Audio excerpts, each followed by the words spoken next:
Everyone, welcome to Tea Time. Not brought to you by, but inspired by Arizona Iced Tea. Still working on that sponsorship. Gonna get it. Best believe it. That's what we do over here. So, welcome to the first Tea Time session since episode 100. Are we supposed to shake it? You're supposed to shake it. I don't know, man. That's a common question that a lot of people ask me. But I'll show you. It says shake well. Yeah, that's where it says it. Somewhere on there it says shake well.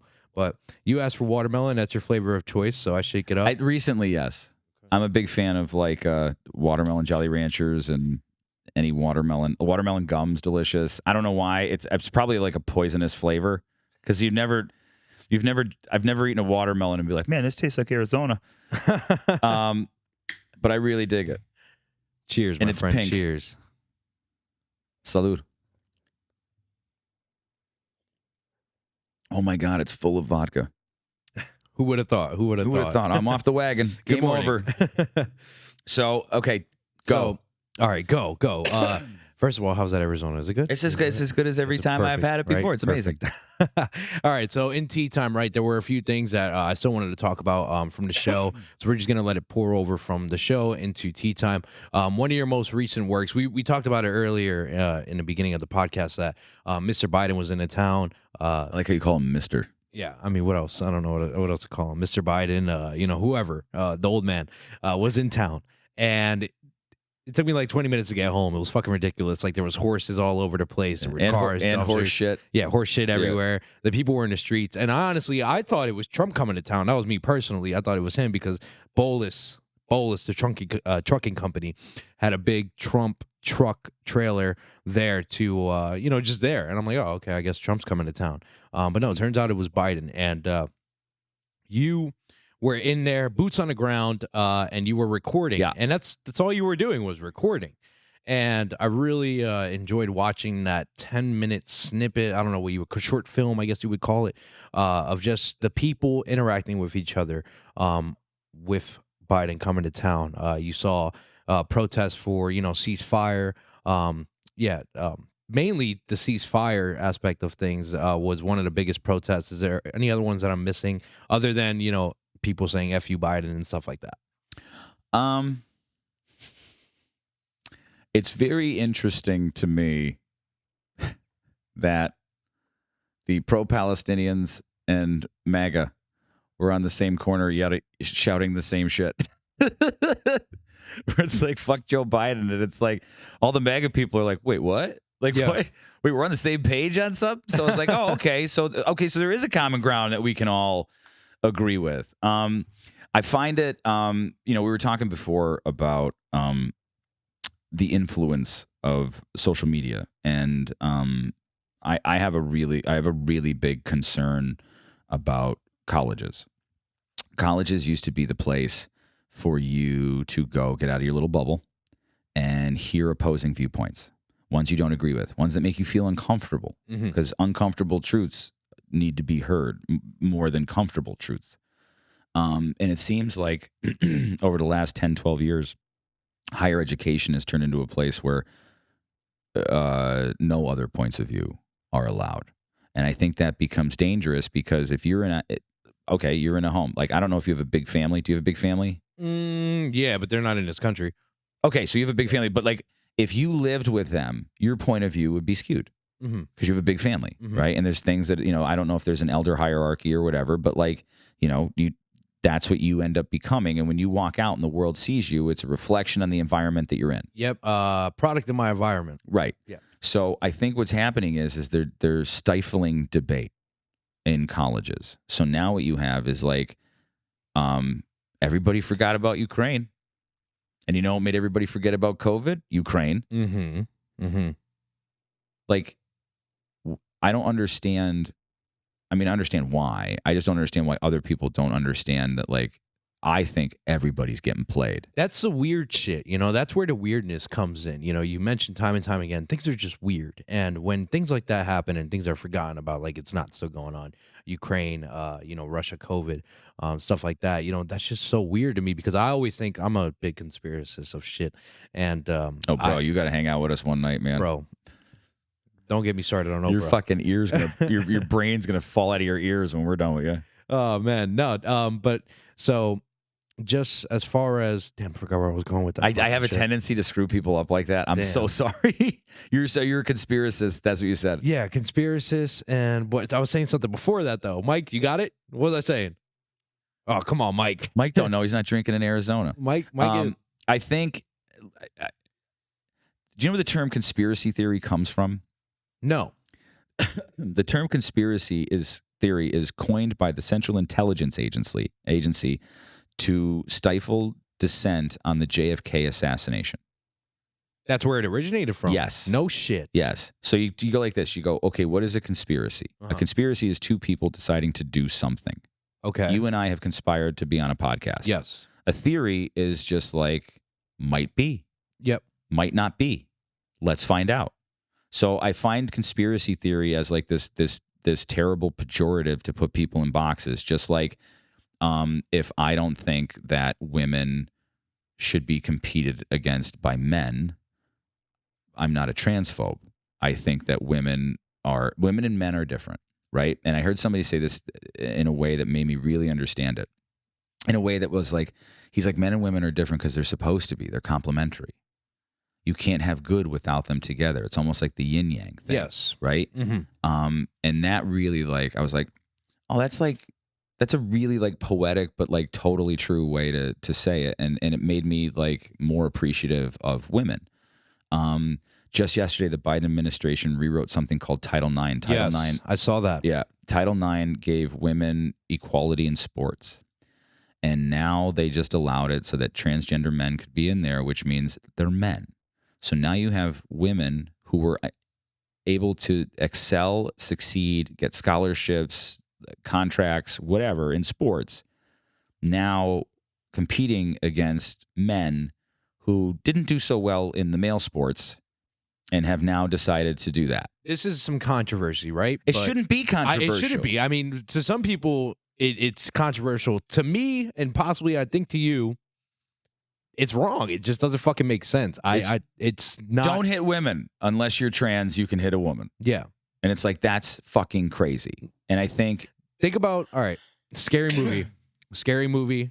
Mike Tyson's in that movie. Is that the first? Is that the first scary movie? I think it's either the first or the second one where they do the parody of Mike Tyson. Knocking the shit out of Anna Faris. Yes. Yeah. That's exactly. That is literally what could potentially happen. And then you go, and it happened in the MMA. The MMA, a trans man fought against a woman and broke her face. Like broke her face, broke both cheekbones, broke. I can't even believe that they. That's when Dana White was like, "Nope, we're done with this." I can't believe they even sat there and reconsidered that. What is that? Title IX. Title IX. Yeah. Title IX. What is that? Is what's the legit Title term IX? for What Title IX did was it gave women equality in sports because prior to that, women didn't have like softball, football. They don't really play football. I got you. Basketball, right? Basketball's a good one. Softball, track and field, stuff like that. Title IX was the thing that allowed women to compete on a level playing field against other women. So they rewrote that. Who was asking for it to be rewrote? I wonder. I find it. Oh, fuck it. I'll just say it. It is my personal belief, not with lack of evidence, but with actions. If you go back and you look at other, since World War II, I believe there's been 67 countries that have turned communist, right? And what is communism? Communism is just authoritarian, right? So you don't have the ability to be free. Somebody's looking over you. Somebody's telling you what to do. Somebody's telling you what to think. And if you deviate, there are penalties, right? That is authoritarianism. There's this thing called the horseshoe theory. What the horseshoe theory says is if this side's fascism, this side's communism, it both ends up at the same place. It doesn't matter, right? So don't believe me. Go back and look at other countries that fell to communism, authoritarianism, fascism, whatever it is. Every marker in those countries where every citizen in that country should have went like, hey, this is screwed up. Mm-hmm. It's happening here. And it's happening by one party. And it concerns me very much so. I think that this country is in an existential crisis. We have no identity, we have no borders, and our money doesn't mean anything. And when those things, you don't have a country if you don't have secure borders in a monetary system. Our money's all made up. It's called the fiat currency. They print money and then they back it against nothing. The way it used to work is like, we have Fort Knox. Well, how much money is in Fort Knox? $100 billion. Okay, that's how much money is on the streets because we can back it up. Yeah. When you start making up money, you see everything that's happening right now. Inflation. Inflation is a tax by a different name. All the stuff that happened during COVID should have never happened. The supply chain stuff, the shutting down of businesses, all of it. Like, we can all say today, and I think that like pragmatic people will say like, oh, we didn't have to do all those things. Because the moment Russia went into Ukraine, all the COVID shit went away. Agreed. The moment. I remember what I was saying earlier, how shit gets weird because of that shit. That's what I was getting to. We're in a TV show. We're in a sitcom. And we need to realize that we need to be the authors of our TV show as opposed to being actors in it. And I think that, like, if anything I'm trying to do is I'm trying to empower people to use their constitutionally protected First Amendment rights of their voice. And what I mean by that is it should not be persuaded, manipulated, or coerced in any way to think anything. And one of the biggest criminal things I can think of is, you ever hear something called self-censorship? The thing that you know is true, but you don't say for fear of retribution. That's self-censorship. And I think that's the biggest crime of all. And they're forcing people, like, oh, you can't say that. Yeah. Well, why can't I say that? Did I hurt anybody? Is it a truth? Is it, you know what I mean? 100%. You see that. I see that firsthand in TV shows. I see it like in shows that were made in the past where they're like edging the line. It's like, wow, if they made that now, there's no way that would have been aired.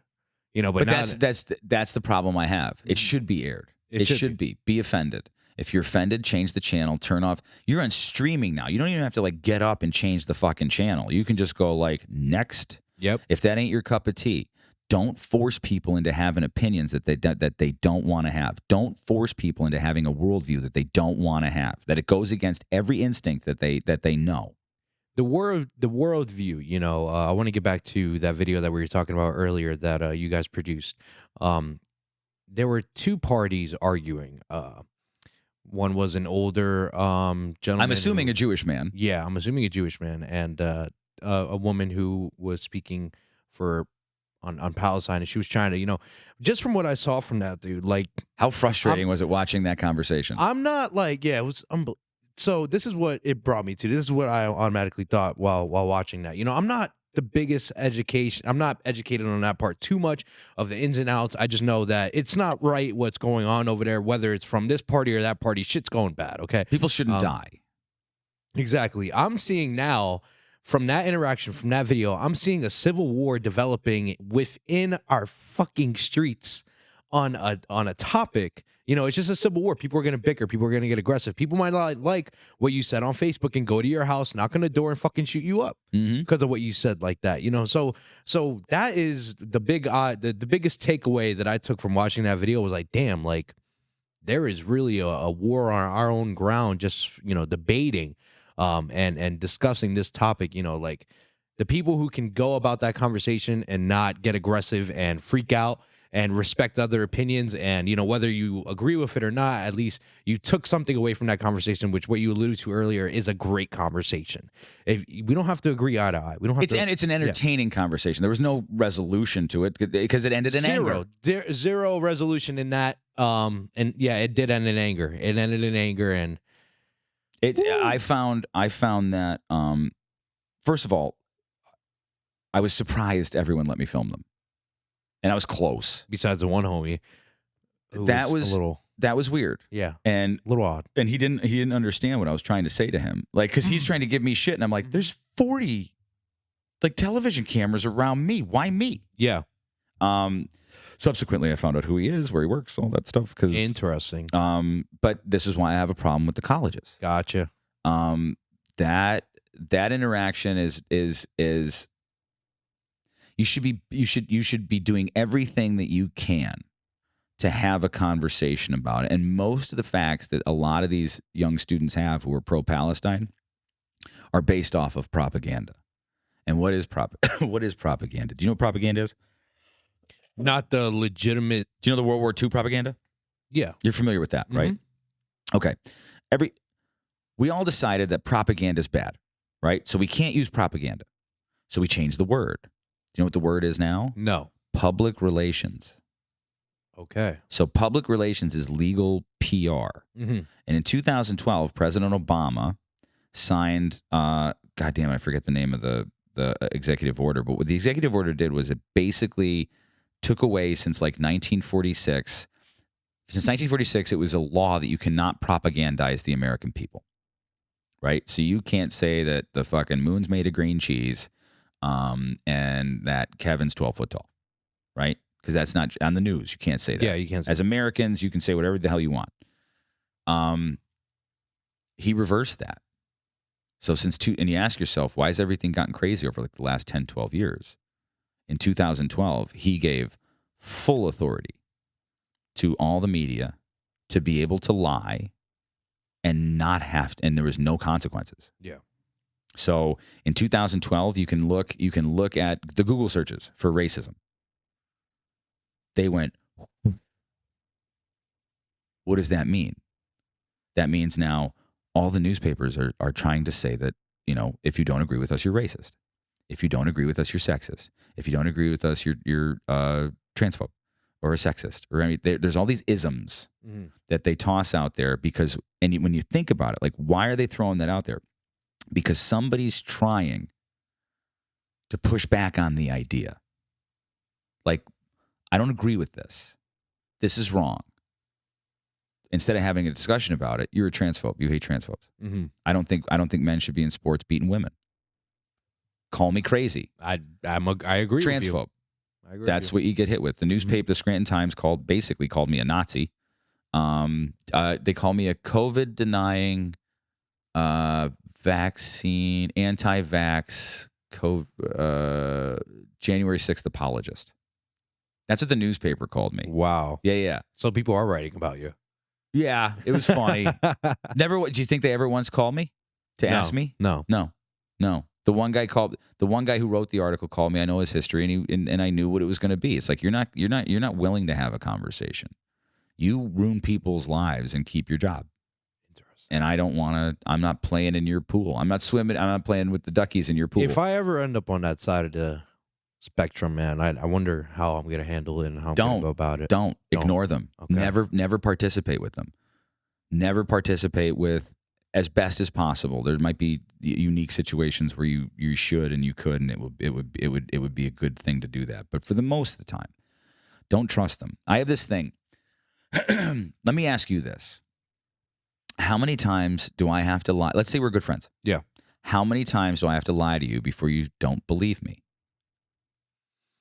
A handful of times, honestly. What's a handful? A handful, like let's talk like 4 or 5 times. So you're going to give me 4 or 5 really good lies before you're done with me. You willing to give me that much grace? It's a little outlandish, actually. Are you willing to give me that much grace? Well, when you add the really good lies part to it, you know, I really, you know, and also this is all hypothetical, obviously. Talking like caliber of the situation. What did you lie to me about? You know, stuff like that. Lies. It's just a lie. A lie is a lie. A lie is a lie. Why didn't you get me? Okay, he works at Chipotle. Why didn't you get me my burrito? Oh, they didn't have burritos. That's a lie.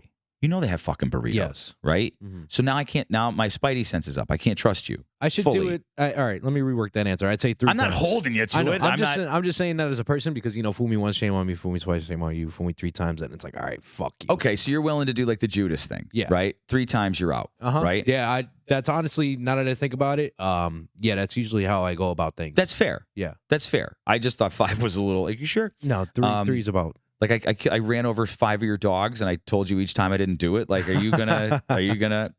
So using that as your starting point, how many times do I have to lie to you before you don't believe me? Right? Mm-hmm.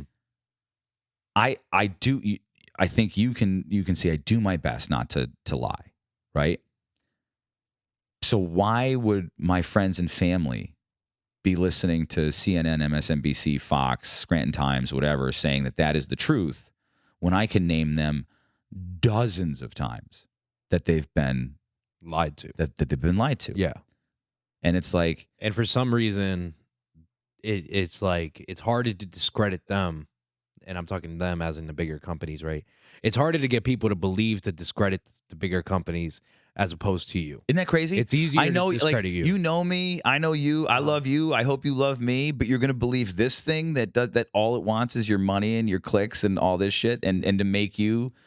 I did a podcast. I think it was the first 10 podcasts we did. There was this controversial guy around here that was running for office named Teddy Daniels.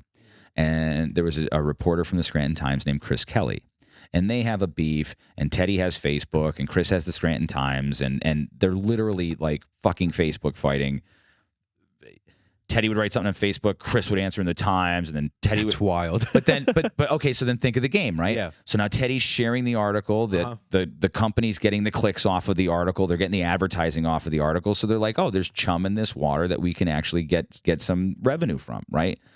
So I thought it was fucking absurd and appalling.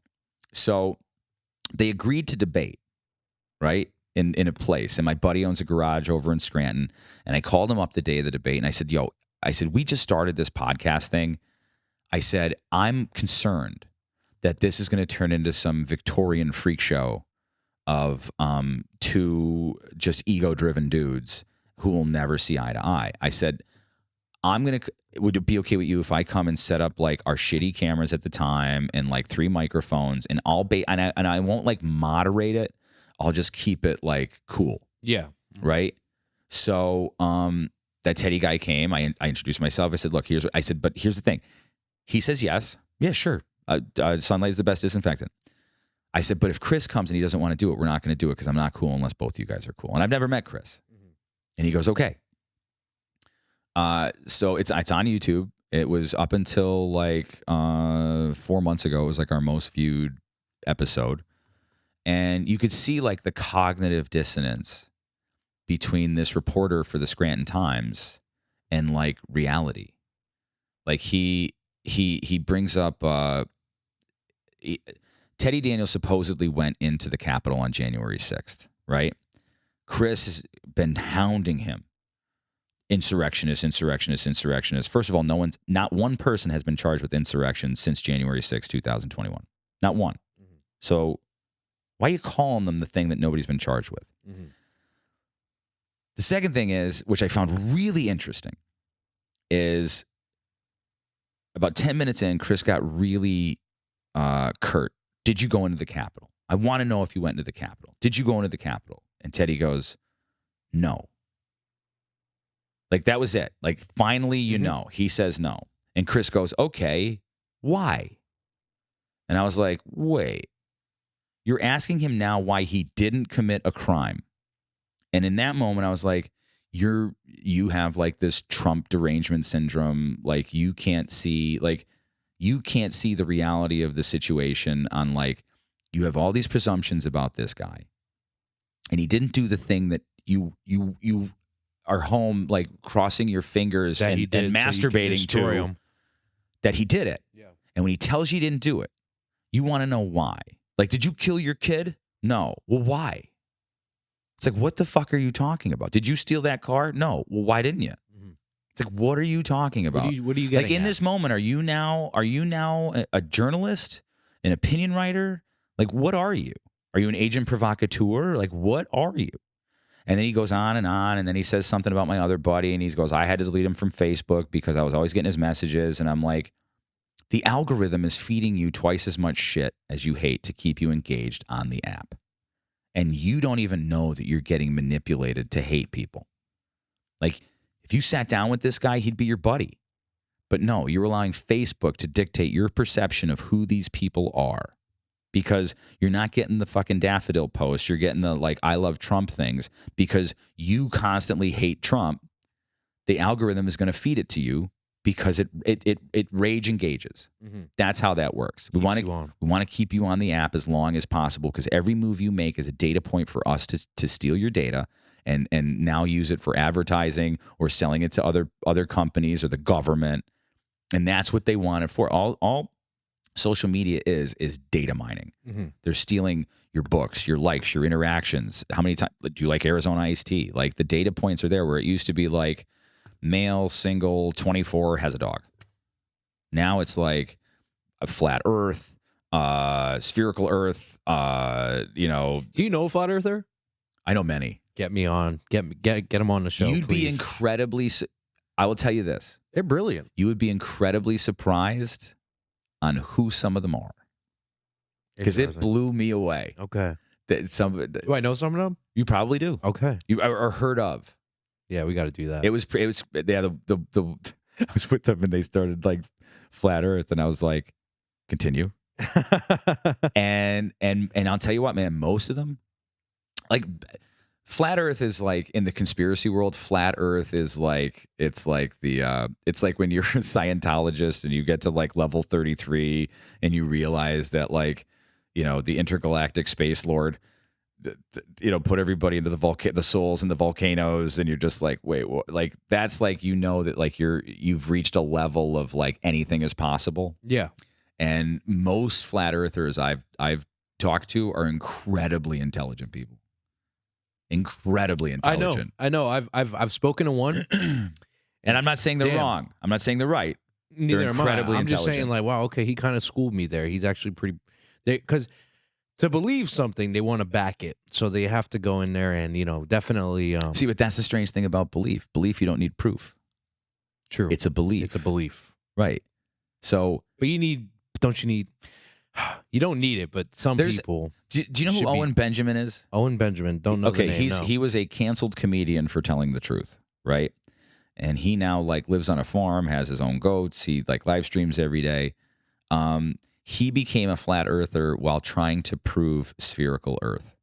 And there's like this 8-minute like cut of him like going through like all the stages of like him being like, fuck, I'm now a flat earther. You know what I mean? He's like, I can't unsee it now. Like it's the only explanation. It's so nuts. It's a and wild way of thinking. and all these flat earth people, everyone I've met, they have the biggest hearts. Incredibly kind. They're charitable. It's just something They're like just people with a different way of thinking. It's just something I never thought that I would like when you get into a group and you're like, oh my God, you're all like really good people. Like you're really nice people. Like you care about people. Like you care about like, and they understand, what the crazy thing is too? They understand like sacred geometry, energy, souls, like all these things. And it makes it like, an unhopeful world really hopeful because just like they have good energy. Like, I don't know. I'm not in a spaceship. I don't know. But like, it's no crazier than believing a guy from 2,000 years ago came back from the grave and then went to heaven to serve next to his father, or the Holy Ghost. Like, what is that? I I understand believe that. But no one gives shit to Christians. No one gives shit to, it's just and it's not a religion. It's just a belief. Like let that people believe what they want to believe. If they have a good argument, argue with me. Why not listen to it? It's exactly. Like, look, man, 8 of those things I don't agree with, but those 2 things I'm really curious about. Like you're onto something there. Yeah. Can we expand on this idea? No, I would definitely love to make that happen. One last thing before we get on air here. I wanted to just touch upon that Biden video that you made there. Mm-hmm.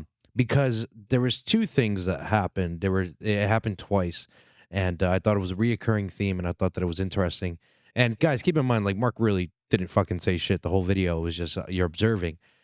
Twice I heard the phrase, "You are living in a different universe." You are living in a different universe. Did you catch that? Did you? That happened twice. Yeah, once to me. Once to you. Yeah. Because of what you were saying, like it kind of seemed like when there was a disagreement amongst 2 different parties, the default setting, the safety is you're living in a different universe. You're living in a different world. Dismissing human beings is not new. There's this if you look into it, there's this crazy thing. Like, do you know where the term racist comes from? No. So back in the day, in the mid 1800s, you know who Marx is? Karl Marx. the father of communism in Russia, Marx, Stalin, Lenin, I forget the other guy's name.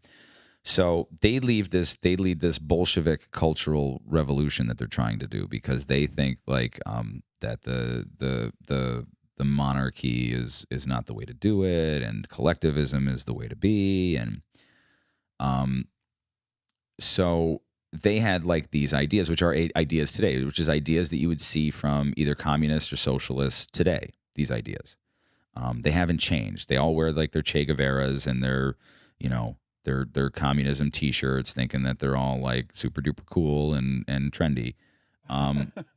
But the thing is like, so the term racist comes out of there because those people are all from Jewish descent. This is nothing to besmirch Jewish people. It just happens to be that way. It's like Long Islanders. Like that's how you have to view it. It's like, these Long Islanders came up with this idea. So they came up with a way to shut down debate. And when they presented their ideas and they were pushed back on it, saying like, well, this doesn't make any sense, the retort would be, you are racist. You have an inherent hate for our people. So you are no longer allowed in our conversation because we don't take you seriously because you have hate. That's where the term comes from. It is now turned into all these different things like transphobe, sexist, bigot, all these things, which are these things that are like, they try to convince you that you have like an inherent bias in your head, or that you were born with a hatred for how people look, which is the craziest thing in the world to say about anybody. I don't hate you because of the color of your skin. I don't hate anybody. I dislike you because you're an asshole. That's, and I don't, and this is controversial, but like, I don't believe in racism. I know where it comes from. I know the etymology of it. I believe in prejudice. I believe in a prejudgment of people. I believe that like prejudice is like a hammer. It can be used to help you, or it can be used to hurt you, right? So prejudice, for example, is, you see the guy with, the bulge in his jacket who's acting a certain way and looks a certain way. You're not saying that guy's up to anything, but what you're saying is your spidey sense is up, right? Yeah. That's your prejudgment. I'm prejudging this situation for my defense. Do I need to run? Do I need to call the cops? Do I need to not do anything? That's all animals in the world do it. I like how you put it, spidey senses. Right? Yeah. Mm-hmm. Nothing makes me better. Nothing makes me happier than to be incorrect in my prejudice. Oh, that guy had underneath, he had a flowers for his girlfriend, and he was nervous to give them to her because it's the first time, right? Oh, and it gives me a little bit of love in my heart where I was like, I was wrong. That's great. They're now using those terms as word weapons to stifle debate, to not have the conversation, because it's easier to label than to have the discussion. We're not going to bring them into the discussion because they're racist. We're not going to bring them into discussion because they're transphobes. We're not going to bring them into discussion because they're sexist, right? We're not going to bring them into discussion because they're on a different universe. Right. The crazy thing about it is that when I was growing up, and people on the left will say that this is an incorrect way of saying it, but we were always looking towards colorblindness, right? Which is an unattainable thing because you're always going to notice people. I'm going to notice if they're black, Asian, white, whatever. Mm-hmm. Like you notice, you're not being like, I hate that person. It's like, oh, they're Hispanic, or they're this or that. Yeah. Or they look like they're from New Delhi. Or we all do prejudgment. Everyone does. The worst at it are the Africans. I swear to God. So when we had Ajan, or was it the episode with Ushu? He's like, he goes, the Africans are the worst at it. We look at the bridge of your nose, how far your eyebrow sticks out, like your cheekbones. He's like, we know where you come from, what your ancestry is, and we know that like to stay away from you or that you're friendly. Just off of that, he goes, we do it 100 times worse than you guys do it in America. Prejudging, yeah, absolutely. But they're stoic in it. If you're part of the group that like killed my family, I don't talk to you. I don't care who you are. I don't care if you're the best person in that group. I'm just so there. He's like, because I'm like, what is there? He's like, there's tons of racism, and then we moved it back to prejudgment. People, for some reason, they have set everything up so people can be as frustrated and as scared and as unsure about their future as possible, which puts everybody on edge. So everybody's angry. They don't know why. They don't know what they're angry at. Because, like, let's say the person they voted for. If I voted for this person and I have to acknowledge that the things that they're doing is making my life miserable, then I have to acknowledge the fact that I made a mistake. And most people don't want to acknowledge that they made a mistake. And that's what explains, like, all this stuff. It's like the trans parents who are trying to trans their kids, they will never admit that they made a mistake. They will see that through to the end, because imagine you as a parent going like, oh no, I should never, yeah. I made a mistake. So now they got to go all in. And that seems like, to me, there's a part of the left party that is so insane, and they seem to be the ones in charge. And when you push them back with logic and experience, they label you a thing and then they double down, because then they'd have to admit the problems that they were a part of. It's kind of like the homeless thing. I would say to all these stakeholders, I said, well, why can't we? I said, the first thing that we have to do is everybody has to sit around a table and admit that they failed. Once you could admit that you could fail, it's almost like a relief. It's almost like the rock is lifted off your back, where it's like, I've been waiting. I know it's wrong. I know we screwed up. And it's almost like a cathartic thing. In my experience, that's what happened. I'm not going to say everybody around the table is going to do that. But then that makes you open to, like, other ideas, to say, like, okay, we've done A through D. They've all been failures. We've thrown 10 times the amount of money with 10 times less results. So how can we correct this, and not correct this through a place of emotion? Because most of it comes from emotion. Most of it comes from a place of, I feel bad. And you can't get rid of that feeling of feeling bad. It becomes a compulsion. You're constantly thinking about, like, I feel bad. Like, that was the thing about our videos, where, like, I keep thinking about the sisters. I said, you can't. Like, you don't know them. They have nothing to do with your life. Take the experiences and the things that they're talking about. Focus on that. Don't focus on them. They're going to get taken care of. We're going to make sure that they're okay. That's really hard for people to do, is to admit mistakes. And the only way, I think, that is productive to our area is for those stakeholders and those people to sit in a room and in front of the public. We were wrong. And I think the public would respond kindly. They're going to be like, oh, thank God. What can we do to help? And the public will get on board. I agree. Just admit fault. It's not hard. I farted about 4 minutes ago. I didn't tell anybody. I'm kidding. I never did that. Mark, we're going to wrap up tea time here. Yep. It's been a pleasure. Thank you so much for coming out. Did I do okay? You okay? You did fantastic, man. Okay. I appreciate it. Cheers to tea time. Not brought to you by, but inspired by Arizona Iced Tea. I am the man in the middle, joined by Mark Dennebaum here from the What a Week podcast. Make sure you guys check out his show, check out the footage. We appreciate you all for watching, and we'll catch you next week. Peace.